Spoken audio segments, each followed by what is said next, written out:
welcome. This is a conversation on two-eyed seeing. I'm Stephen Posner. I work with a place called the Garrison Institute, and I'll help moderate this conversation. And I'm very excited to be joined by Dr. Cliff Kapono and Elder Albert Marshall. And I think we're just going to do this very organically and intuitively, just have a conversation. And so I'd love to begin by Albert, inviting you to share about two-eyed seeing and maybe a story about where two-eyed seeing came from. Thank you very much. Yes, my name is Albert Marshall, and I am from the Moose Clan. And I am from Mi'kmaq, our Mi'kmaq territory in Nova Scotia, New Brunswick, and PEI in Newfoundland. Two-eyed seeing became apparent for us about 25, 30 years ago, rather than refer to it as a Mi'kmaq perspective. Realizing that every one of us have two eyes. Now, one of my lens, I see everything from a Mi'kmaq perspective. And it kind of encourages you to look at everything from another perspective. In my case, one of my main responsibilities as an elder, now that title too has to be earned. Not just because I have gray hair, wrinkled face, and old age pension. Does not grant me to be referred to as an elder. There are 7 guiding principles: love, truth, honest, humility, patience, truth, and patience and wisdom. And if you are seen living by these 7 guiding principles, then you're given that title as an elder. And with that comes responsibilities. Once you receive that honor, then you are constantly cognizant that when you engage into any conversation other than your own language, you have to make a concerted effort to include or integrate our ways of knowing and being into the subject matter, which is very difficult because English is such a dominant language. And when you compare that with ours, English is pretty much noun-based, whereas our languages are verb-based. Everything is alive. So when I invoke my two-eye seeing, I'm not necessarily looking to question the integrity of the subject matter, but rather why isn't my perspectives are included into the subject matter. And that's a challenge that comes with the title, because we see things a little differently. Our ways of knowing and being are somewhat little different, in which we see ourselves not as a superior being, but rather just a small part and parcel. But unlike any other creature, we have a mind. And that mind can be used to manipulate and to change our natural world. And changing it, we have to remind people that in those changes you cannot compromise the ecological integrity of the area. You cannot compromise the ecological integrity of the area, nor compromise, now we have to add on, the cleansing capacity of the system. Because through the language, we are solely dependent and interconnected with nature. So it should then become obvious to all of us that no matter what discipline or what area that we may be engaging, we have to make that concerted effort of ensuring, individually or collectively, every action that we apply on this source of life we depend upon has to be in harmony with nature. Since some of those actions might actually compromise the ecological integrity of the area, then again, individually and eventually collectively, we have to use the mind to mitigate and to restore that damage that was done through this action. Because if we don't continuously do that, it brings us to the present moment in which we believe that we have compromised the carrying capacity of the system. As well, we have compromised the cleansing capacity of the system. With the rate of extraction, she can no longer regenerate herself. With the rate of injections of toxins, she can't no longer cleanse herself. So what does that really mean? Does that really mean that we have reached a point of no return? I think we have. Unless there is some concerted effort of putting forth some form of a transformative actions in which we reflect not just how we got here and the devastations that we have allowed to be created, and encourage people to ask themselves, would it be much more expedient to extract those lessons from the past and to use those lessons learned as how we move forward, that our actions again will be harmonious with nature.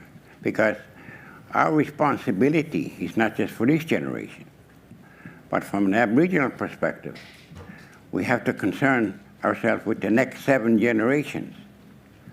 And that 7 generations is quite long, because we calculate one generation to be 125 years.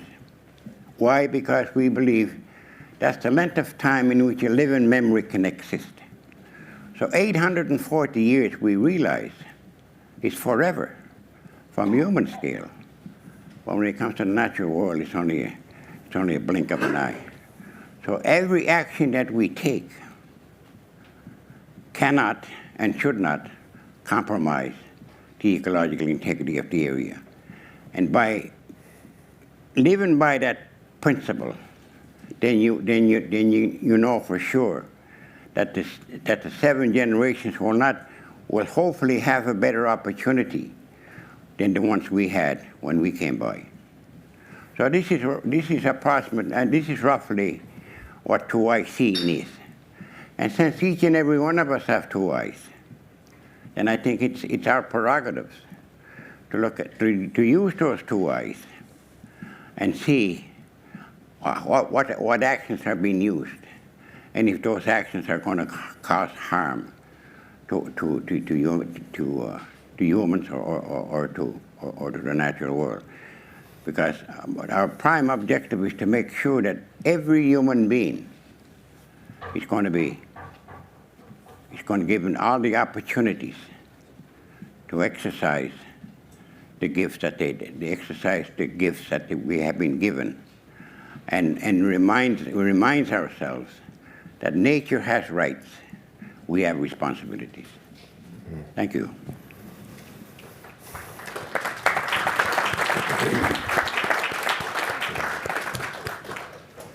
And Cliff, I'd love to hear what 2-eyed seeing means to you. I often hear about the power of seeing through the eye of Western science and the power of seeing through the lens of Indigenous knowledge. And what does 2-eyed seeing mean to you? Yeah, aloha mai. How's it, everyone? Thanks for having me. Thank you, Uncle Albert, for those words. Two-eyed seeing, for me, I feel like I kind of sit at this like weird interface between liking TV and also liking going to the ocean as well. I'm from Hawaii, Ahupua'a Land Division, known as the breaking of the sugar. And where I come from, my country and my kingdom was forcefully overtaken by American businessmen because of sugar.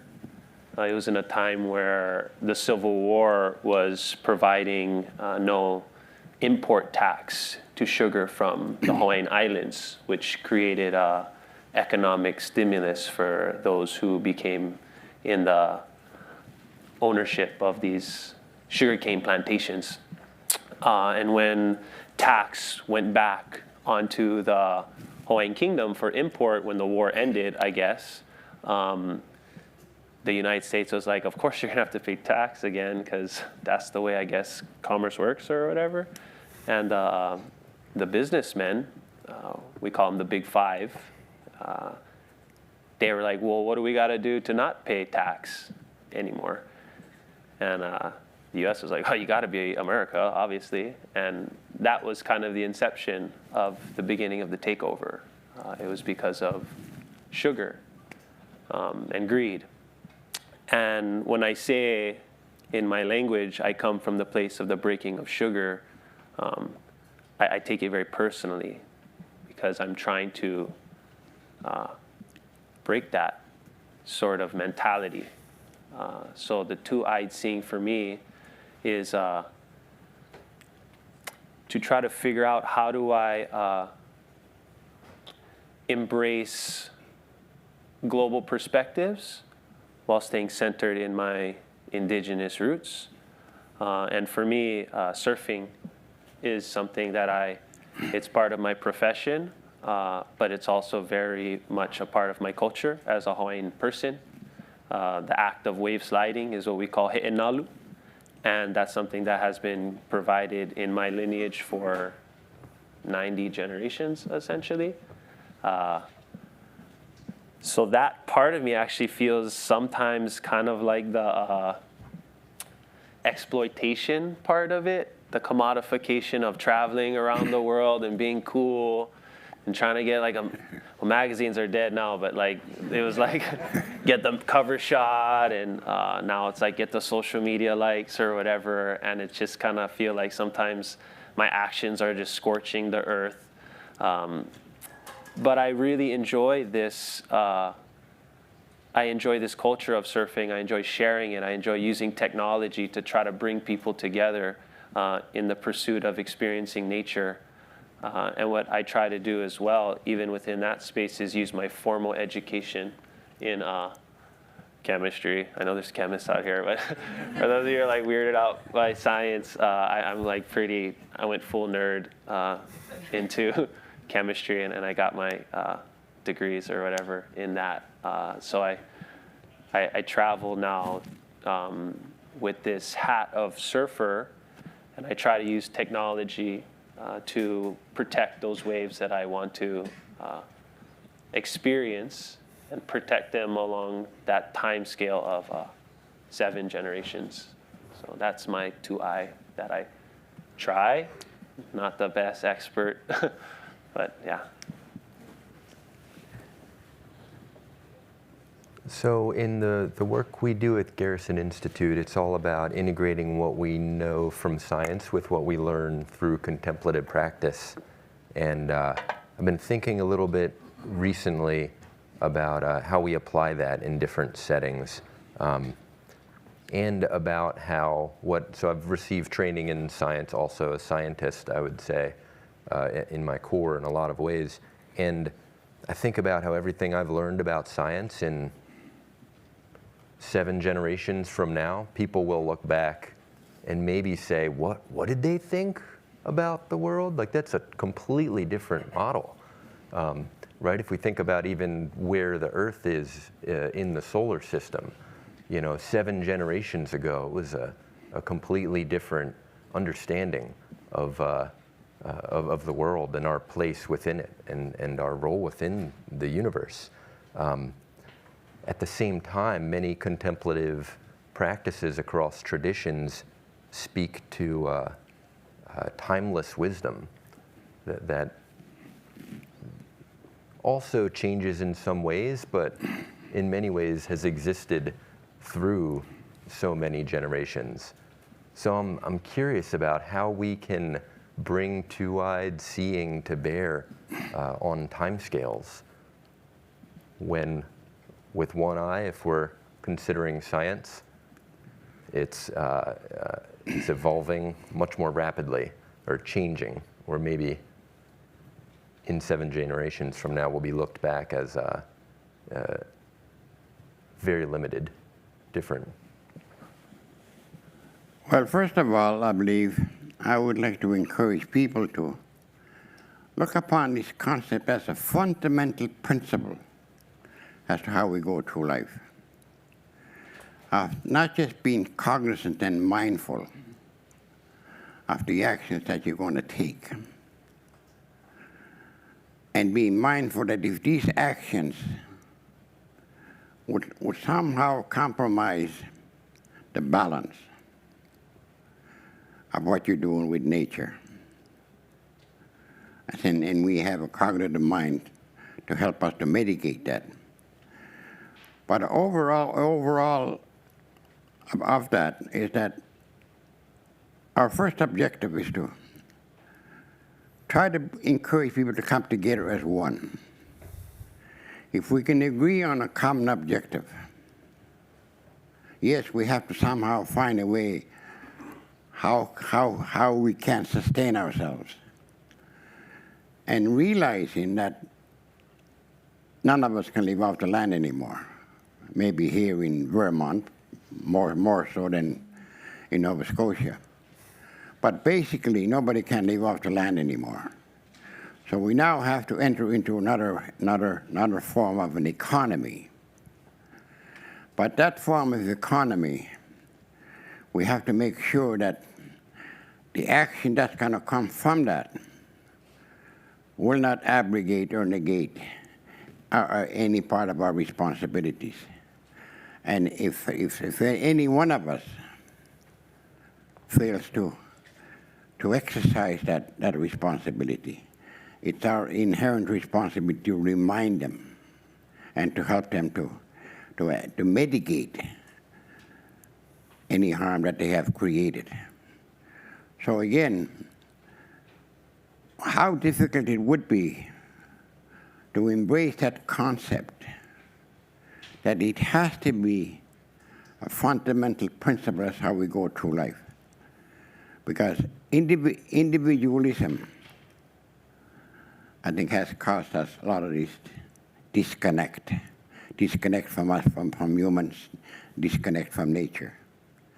And wouldn't it be much more expedient if we can somehow address that and agree upon it, that how can we work together with the gifts that each and every one of us have been given, and to use those gifts openly, whether you are from one nationality, race, or whatever, because the gift that you have been given was not just meant to sustain you or your culture, but also those gifts had to be used in providing help and opportunity for others to extract those principles that comes from your culture, and that way there, I believe, we can rest assured that no matter what the challenges may be, we did everything in our power to maintain that inherent responsibilities that we have, and that is always make sure that present and the future will be better off because of the actions that we have taken while we were here. I think about the idea of respect, the feeling of respect, and the word and what it means, where it comes from. To see again, spect as in spectate, prospect, to see forward, the prospects for a future where there is responsibility and tranquility and relationship, like what you were describing.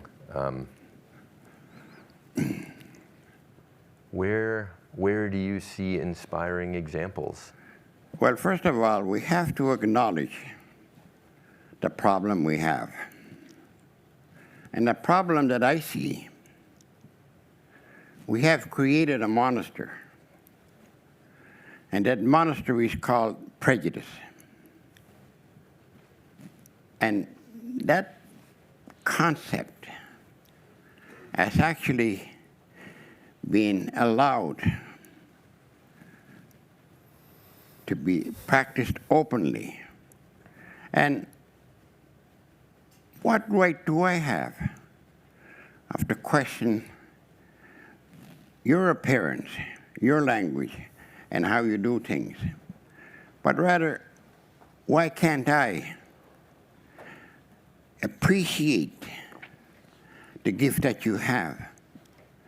Because by maintaining this relationship, there's going to come a time in which I might need something. And since I have entered into a relationship with as many people as I can, and through that relationships, I need certain kind of a knowledge or something, then I know exactly where to go. So therefore, that eliminates that notion that someone is inferior or superior. But I don't see that. I don't look for that. All I'm seeking is the gift that you have, because that gift, I don't know when will I need it. So it's imperative on my part of maintaining and enhancing as much relationships as I can with as many people as I can. And that therefore, that I'd actually become colorblind. I don't see people what they are. I see them differently. I see the gift that they have. Wouldn't it be much more expedient if we can somehow embrace that concept and eliminate this monster that we have created? That monster is called prejudice. You know, we have no way. I have no rights. I have nothing in which I can even question my own identity. Some other higher power gave me that. Why can't I just honor that? And if I honor of who I am, then I'm much more than comfortable and inclined to honor everyone else's gifts. So harmony and relationships is going to be required if we're going to ever begin this process of transformative change. And that transformative change will guide us and help us by looking at the lessons learned, the mistakes that were made in the past, and use those lessons learned to guide us into this no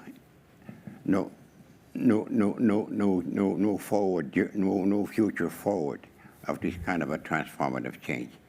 Because if that's what sustained these countries, your ancestors and my ancestors, without that relationships that we developed and depended upon, I don't believe any of us can survive. So let's really look at everything from another perspective. Not the status quo, but from our own perspective, and use those, and those will manifest themselves into action. You're getting wisdoms and you're getting opinions on the side, so I don't know if I should be talking about stuff. Yeah, respecting the past, I guess. For me, it's like it's the technology thing. I think there's consistencies. I guess when you're asking, are they going to look back 7 generations in the future and be like, oh, Cliff blew it. What was he think, or was he on track? And I take that serious when I think about it.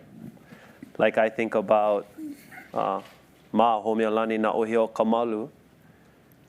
She was a woman in my ancestry 7 before me. And even though I've never met her, I have this like really strong feeling towards her and this love for her because she thought about me before I was even like around. And all her actions that she did, she was in a time that there was dramatic change in the Hawaiian space. This is the early to mid 1800s.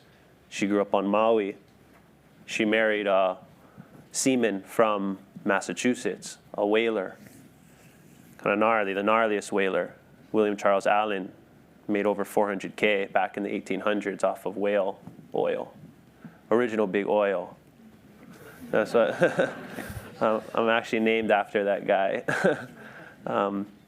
But she fought to keep the Hawaiian part of our ancestry in the forefront.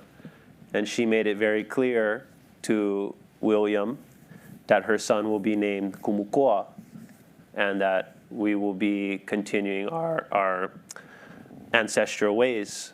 And she fought for that, which included surfing. So for me, like I think that 7 generation too, like, oh man, like I gotta do that too. And for me, that's what surfing is. That it's my indigenous practice that I try to push forward, that I see the world through.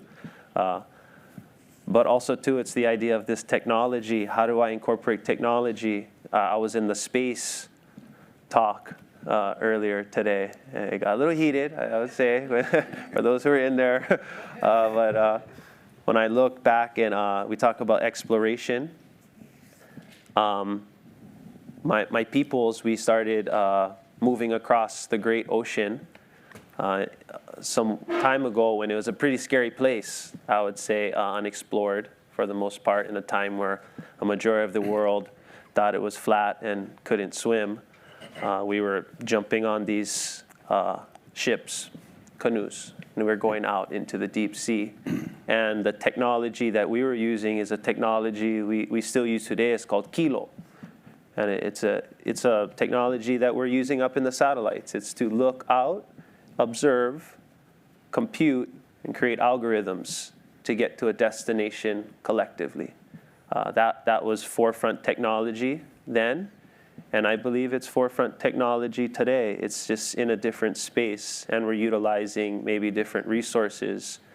What's different, I see, is unlike the ancestry of the past, the resources are being extracted to a point where we're unable to ensure the longevity for that 7th generation, which Uncle Albert is talking about. So the spirit of technology and innovation, I feel, is powerful. The creativity that we need, I think, can be found in a lot of indigenous behavior currently. Opinion. That's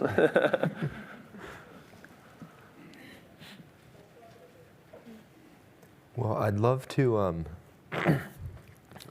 to invite thoughts on some of the topics that I've heard coming up in conversations at Sea Change yesterday and today that I think would be really fun to view through different lenses.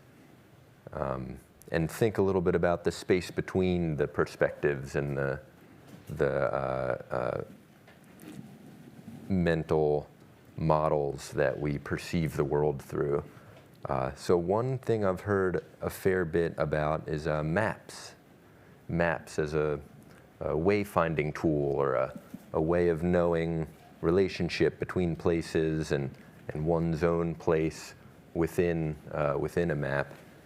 And what does two-eyed seeing look like through the world of mapping and mapping technology and mapping of the stars, the ocean, the land, and our relationships? Well, science is a very essential component of our survival. But we have to put science into a perspective. And for me, excuse me, and for me it's very clear. Science is, they can deal with facts. But if I was to, again, integrate my ways of knowing, then that can also include insights. And those insights are that I, as a Mi'kmaq person, these are the lessons and gifts that I have been given to ensure that every action that I take will always be in harmony with nature. And since we now have to coexist, and maybe some of our neighbors have somehow forgotten, then it's incumbent upon me then to remind them and to help them to go back to this mindset that we can't sustain ourselves without causing such harm.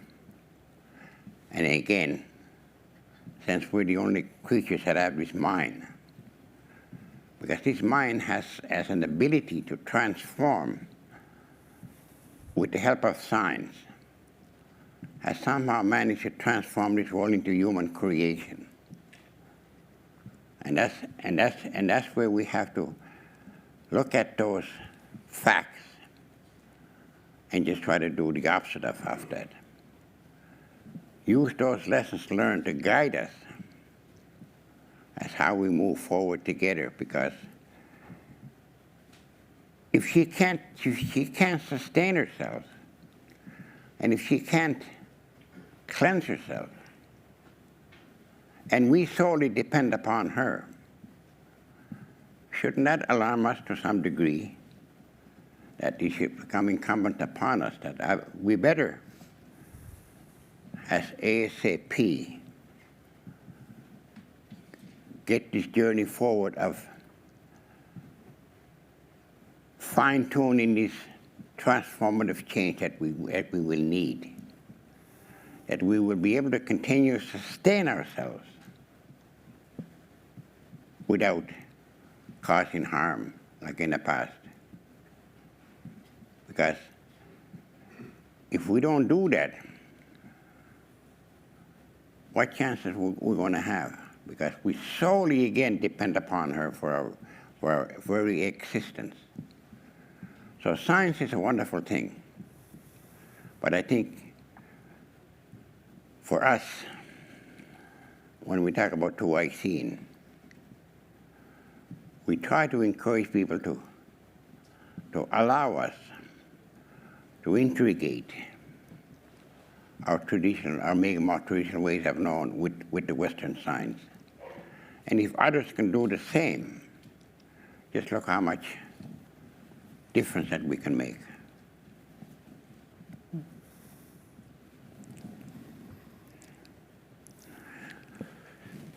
Yeah, when we map, so me and my friends, we travel to these waves and we really like surfing them, but we don't know anything about them, so we map them. That's kind of that's our treasure, you know. I think maps are kind of like the cornerstone of, I mean, we could argue the cornerstone of essentially all successful civilizations, whether we map with cartography or through songs or chants. We map where our resources are, where our treasures are.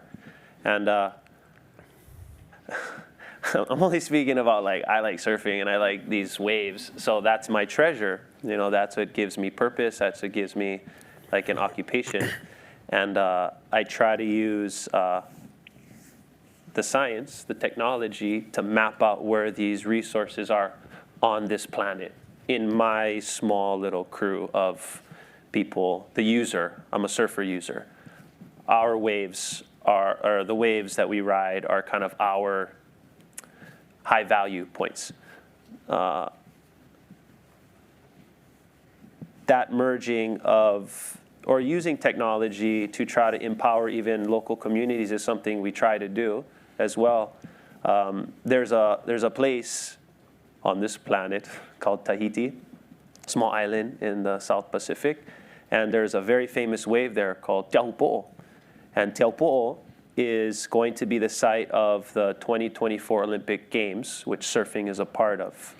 One of the controversies along this narrative is that the International Olympic Committee, as well as the French Polynesian government, are planning to construct a permanent judging tower on the reef system at Etuaptmumk, because this wave is a unique wave that exists on the barrier reef, 500 meters offshore.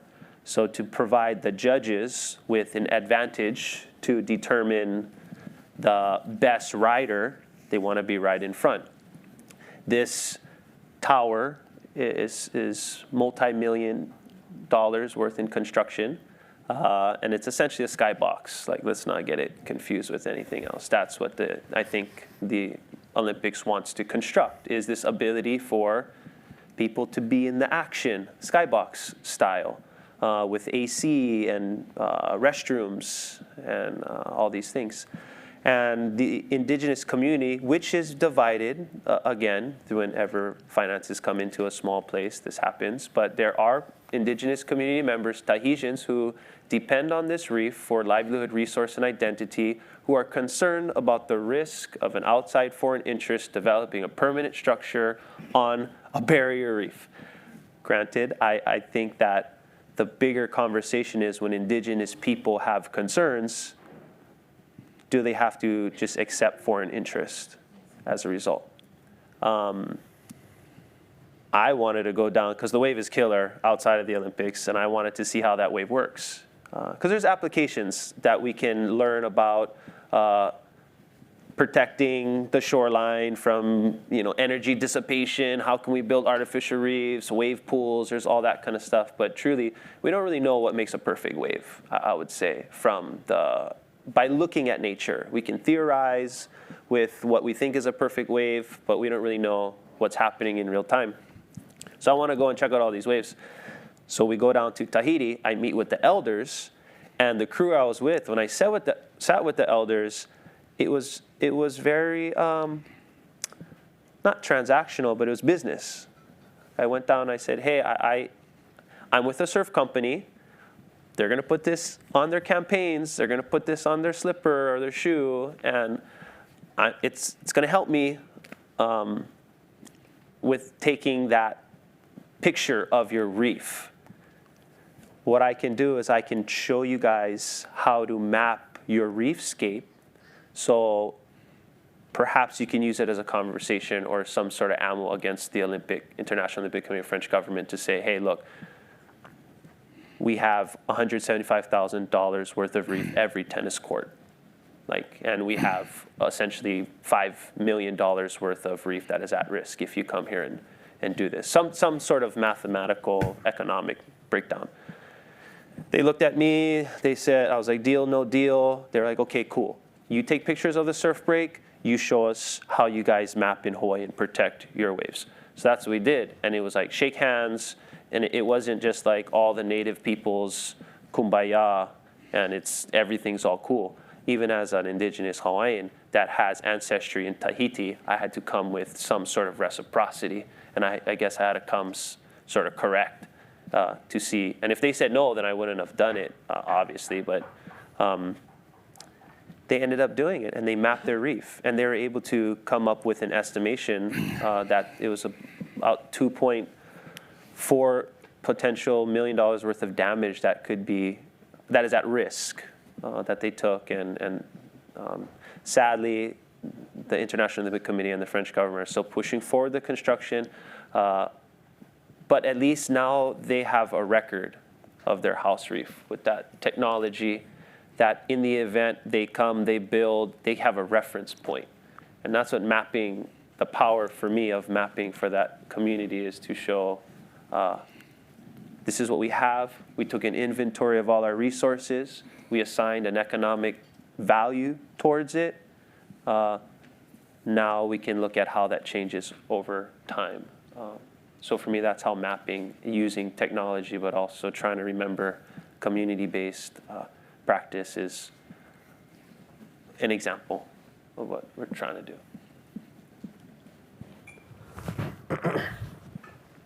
And it's great to hear the real life examples and your experience with that project and that work, which sounds like it's still ongoing and unfolding a bit. Yeah, we'll see. We'll see. I mean, everyone will be watching as it goes down. So it's hard. It's hard when indigenous communities go against the Olympics in that sense.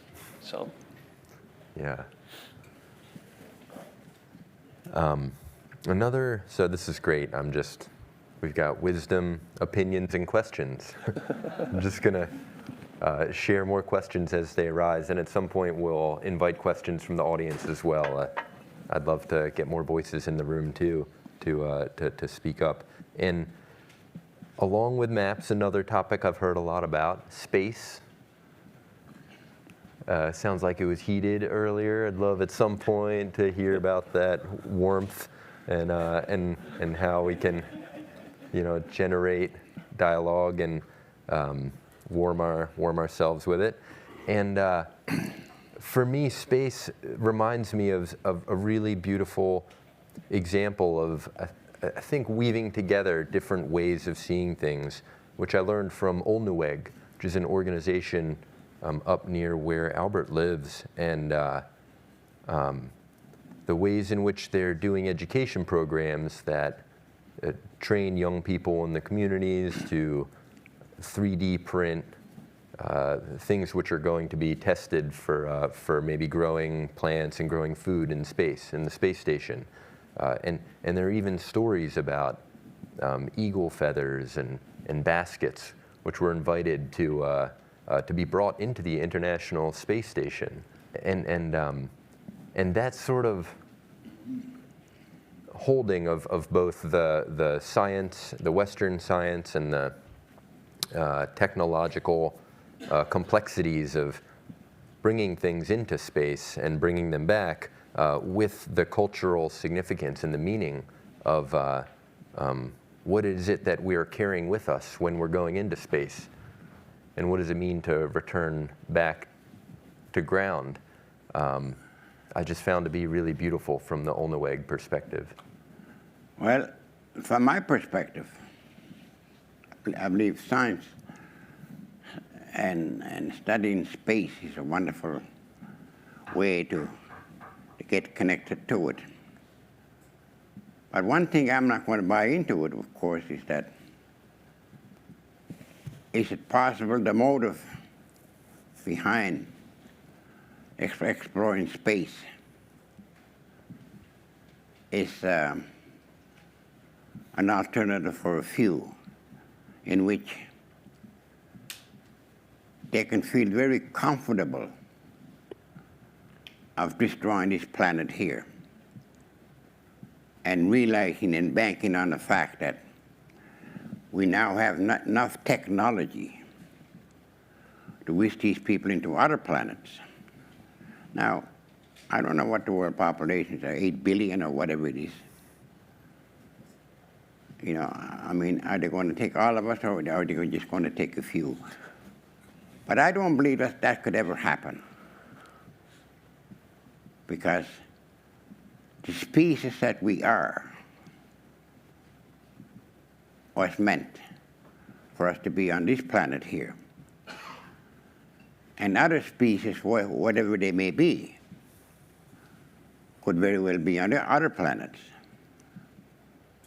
And I don't think the intent was for us eventually to invade their territories and move all the people up there. So space is a wonderful knowledge that we need. But I think we have to question the notion behind why all these explorations are being done, and very little concern is put forth in maintaining the integrity of this planet, in which there is very little evidence that I see of maintaining the integrity of this planet here so it can continuously to sustain us. It's continuously business as usual. Keep extracting. Keep injection toxins into her. And would that eventually lead to some form of a demise? Would we eventually kill this planet in which she could no longer regenerate herself or cleanse herself? And if she can't, she cannot sustain anything. So space, I believe, is again a wonderful knowledge that we can use of what our universities look like. But I think we have to question the notion behind why there's so much effort put into it. And again, just to reiterate, I believe their notion is they're comfortable of destroying this planet so they can shoot themselves off into another planet when this planet dies. I don't think that's something that is a figure of imagination, but I think it could become a reality, because there is no concerted effort put forth of maintaining the integrity of this planet. The destruction is just as, if not greater, as each day comes along. And there's nothing in place to begin to mitigate some of those actions from the past. So it becomes obvious for me then that they're comfortable in believing they can kill this earth here, and they'll shoot themselves off into another planet, wherever that may be. But I don't think it can ever happen.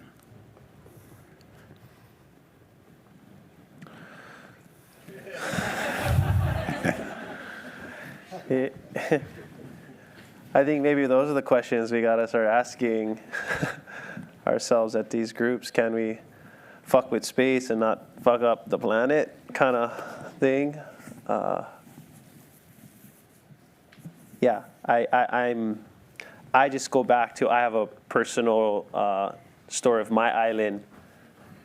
My mountain that I'm from is a prime candidate to build a very large telescope to see so far into space. It's essentially seeing the time scales of the origins, I guess. I don't know. Scott might be able to check me on that with the 30-meter telescope. Construction was a big controversy for the indigenous people of Hawaii. And it was just interesting because the story that was being told to a lot of the community is that the detector will be able to see light that traveled so far away. We're going so far back into time, we might be seeing some of the early moments of time. And this mountain, from the Hawaiian perspective, is a place where these deities and gods represent. You have Papa, which is essentially Earth Mother, and then you have Wakia, who is Sky Father. And it's a time where they meet this place. It's essentially where time begins in our histories as well. So you have this very special place that you got conventional science and astronomers, physicists that want to utilize it, and you have indigenous people who want to continue to utilize it. It's just almost for the same thing, almost, just in a different expression. For me, what helped me, because then we have to make a decision. I feel we get put in the camp. You for it or you against it? And for me, I had a hard time with that one because I could see that we're getting lost in translation of wanting to understand something about ourselves as peoples. What I ultimately decided against that project was because it's on national conservation land. And I believe that constructing anything on conservation lands in the name of science could start a conversation about weaponizing science for the destruction of natural spaces and indigenous communities. So that's why I chose just for that. But again, yeah, Uncle Albert makes good points, and I don't know how I feel about all that because I want it to, because it seems cool, and I like sci-fi, but I also don't want to leave here. Like I feel like I want to be able just to exist where I'm from. I want to be in that place and break that sugar, you know. So I got more work here than out there.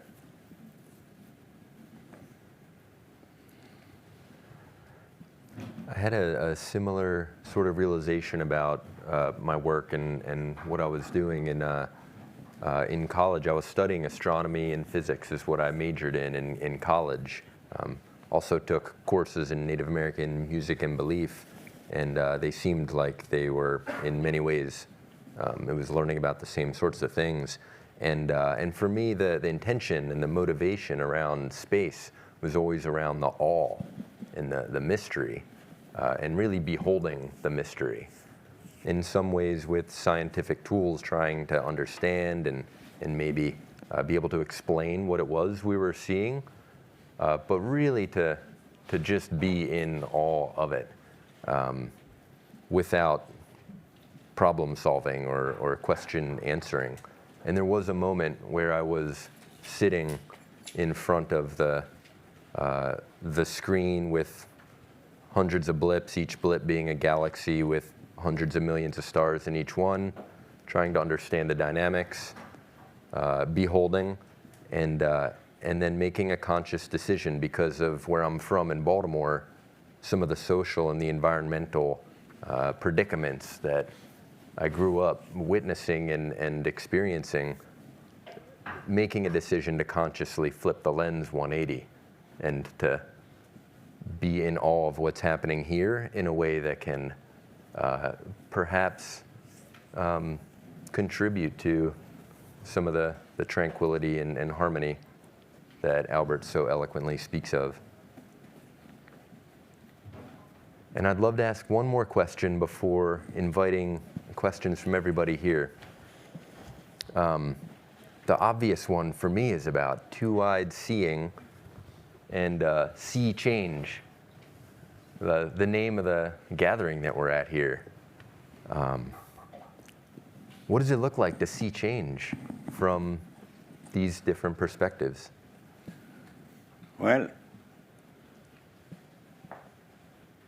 the change has to come from within. If you cannot envision what that change is, or how this change will impact you or others, then I believe there's more work got to be done. Yes, change is a constant flux. There's no question about it. But that change as well cannot be used to eradicate our source of life or eradicate humanity in any shape or form. Change should be for the betterment of humanity, so that if the humanity is well balanced and in a sustainable way, then they can then use that energy they have of ensuring that not just to medicate, but to ensure that no harm will be done in the future. Because the way I see it, if a person is starving, they're not going to worry about the conservation. They're not going to worry about rights. They're so bound on the survival mode. So the more time we spend of making sure that our relatives, our brothers, our relatives, not just humans, but all non-humans as well, that they're going to be sustained. Wouldn't that be something that would that be the objective? I think that we should at least make every concerted effort of maintaining, rather than just go on the bandwagon and say, you know, there's nothing I can do. And the more people that are saying this, they're using our silences as if we're condoning of what's happening. Our silences have been read. You know, you're doing a good job, boy. Keep doing it. But if we can use the voice that we have been given, and more than likely those voices will somehow resonate. And as they are resonating, then we can then put that action that we are talking about, that needs to be in place. Because I understand that there is enough resources out there now to feed everyone, if they are used equitably, if no one is denied. But again, those are used to reward and to punish. So our only chance, as I see it, is for us to come together and put our difference and use our differences differently, not to divide us, but to unite us. Because you have something that no one else has.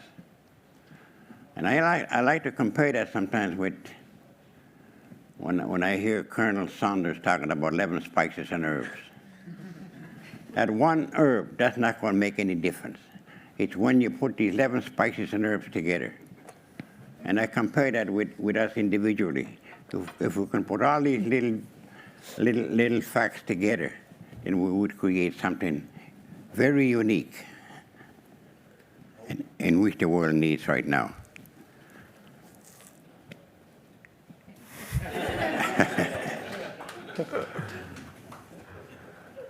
Well, we do have some time. This is so good.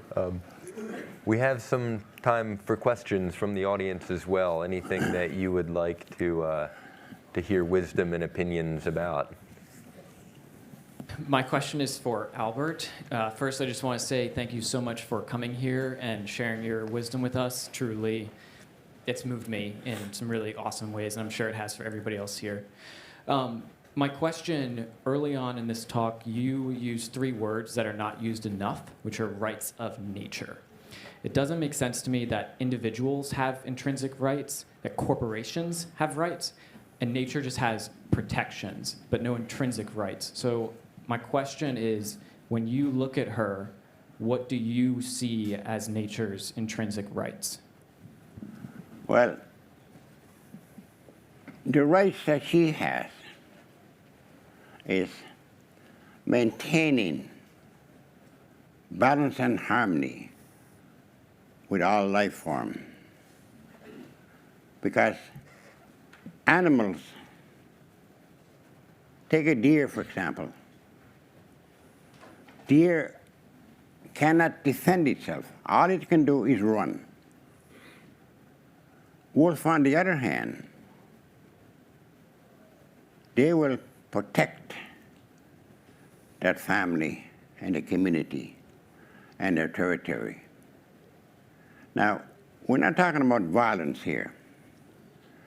If we're going to achieve this transformative change, we need a revolution, not a revolution with a sword or a gun, but to use our voices and our pens, penmanship if we have it, to keep reminding the people that are in power that not only there is a need, but we also demand that this transformative change will be built upon by the people, not just by the slave, but all peoples within this hemisphere. Because it's us that are going to try to, that have to try to survive and strive on this earth that's been so heavily contaminated. But yet,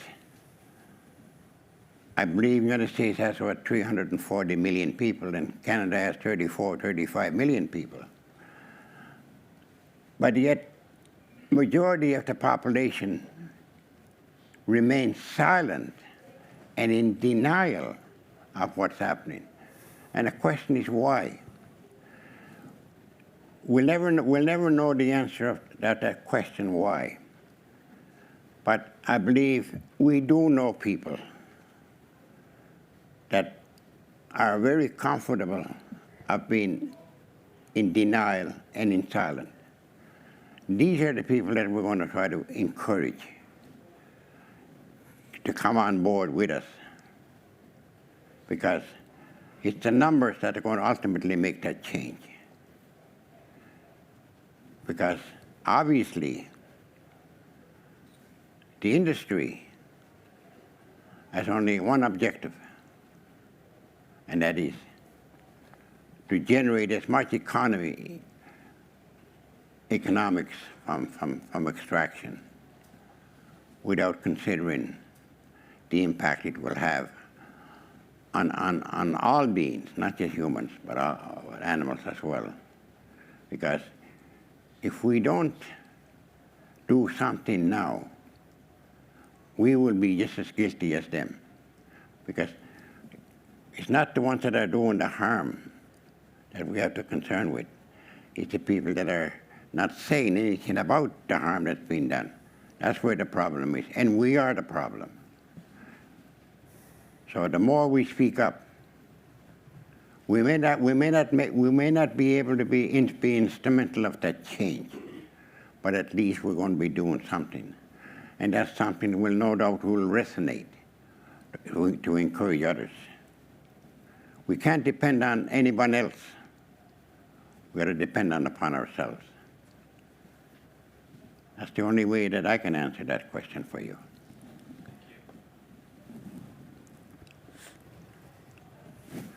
There's another hand up there. Yeah. Also a question for Albert, and thank you for your wisdom. I wanted to ask, each of us have many choices every day, choices in our actions and choices in what we say. And my question is to ask for a question, which is, what are some questions that we can ask ourselves when there is a choice to make that can help to think in this philosophy? Well, first of all, I believe we have to reflect. And in reflection, we will quickly see not just how we got here, but we will also see how much devastation that we have brought forth. And those were brought forth because we remain silent and in denial of it. And I'm sure if that did not happen, I'm sure those changes would have been different. Those changes would have been much more ecologically sustainable. Because some people have just lost their ways completely. But most of us are very much aware because we're in the front line of it. We're in our communities. And in our communities, we know what's lacking, what's not there, what needs to be there, but yet no one is exerting anything to bring it back, because everyone is silent. Now, I don't think you can be put in jail since we have rights to speak. I don't think anybody can put us in jail for speaking up against something. And if we can do it consistently, I'm sure that will eventually resonate, because this kind of living is only, 50, 60, 70 years old. Prior to that, every action that everybody did, yes, they know they have to sustain themselves. But in so doing, they made sure that in the way in which they sustain themselves, they're not going to compromise the integrity of the area. They're going to try to maintain it. And if they compromise it, they will try to mitigate it and restore it. But that was somehow, with the good life that science and technology have brought forth, people were no longer living off the land. Now we have to help people to reconnect to the land again. Now, I come from a huge territory, and I come from an island called Kapono Island. And I've been told this system called environment is so complex that it's impossible for me to know every aspect of it.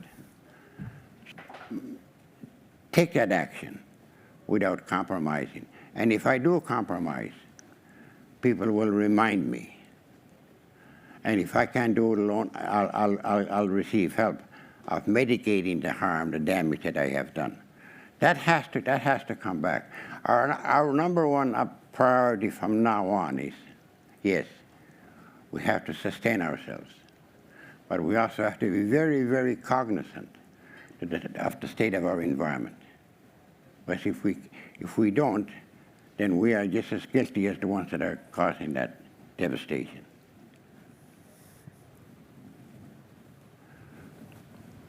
And we have that ability, especially now with the technology.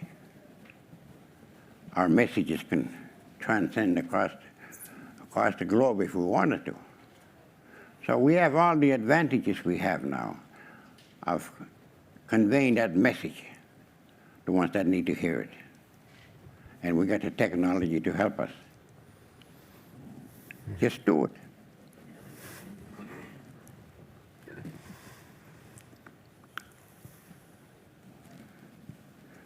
Realizing, of course, that my action is not going to make much difference. But if those actions of mine will empower someone else, then my action becomes meaningful.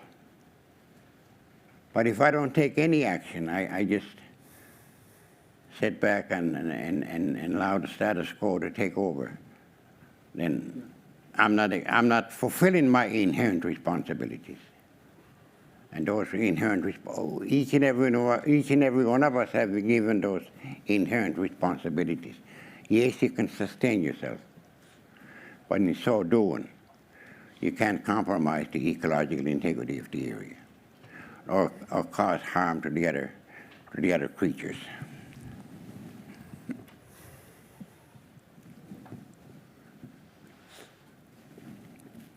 And this is the old notion of this two-I seen concept. Overall, how can this concept bring us together again? To work, to think together, to work together for a common objective. That was the total intent, because there's so much discrimination now, so much differences that have been put before us. But each and every one feel helpless. But really, we're not helpless. We're helpless because we choose to remain silent. It's the silence that's going to break that cycle. But we can't allow the silence now to be continually used against us. We have voices.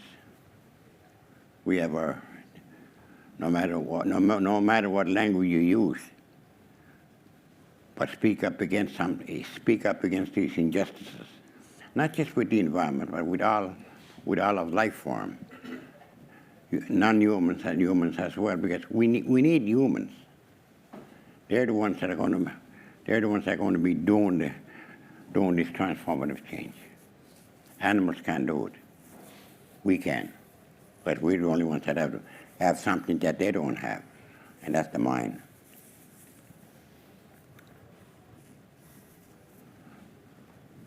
Thank you. There's another one there. Yeah, Ethan. Yeah, I'll try to project. So I was in the space lab also, and one of the hot topics. Thanks. I was in the space lab also, and the hot topic was how to include voices of traditionally marginalized people. And as members of communities who have been marginalized in development, colonialism, that sort of thing, where have been times and places where you have felt that your voices have been heard, and how could we build on that? Well,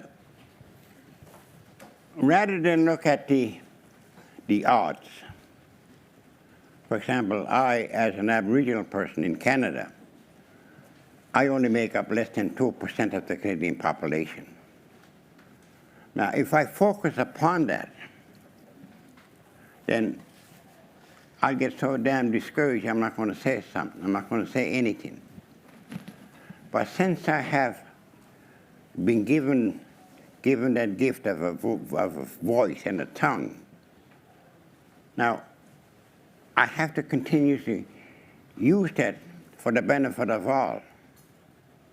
Because if I don't do that, then I am failing to live out my inherent responsibilities. And if I don't live up my inherent responsibilities, then what am I going to leave? What am I leaving to the future?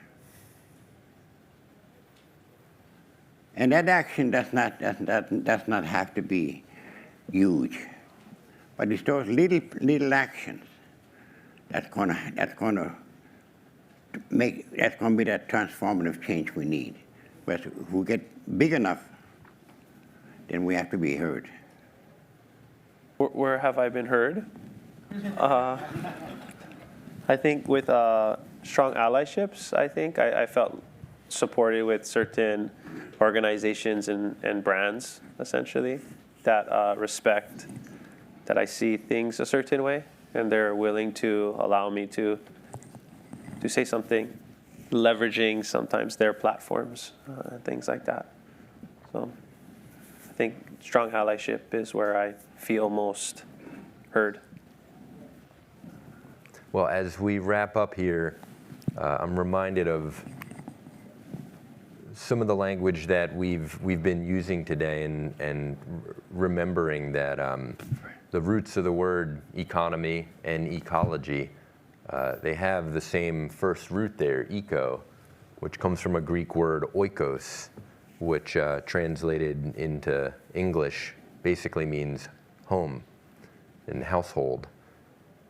And here we are, at home, at Sea Change, as Earthlings on Earth. And I want to thank you for this beautiful conversation today, and thank you all for being here as well.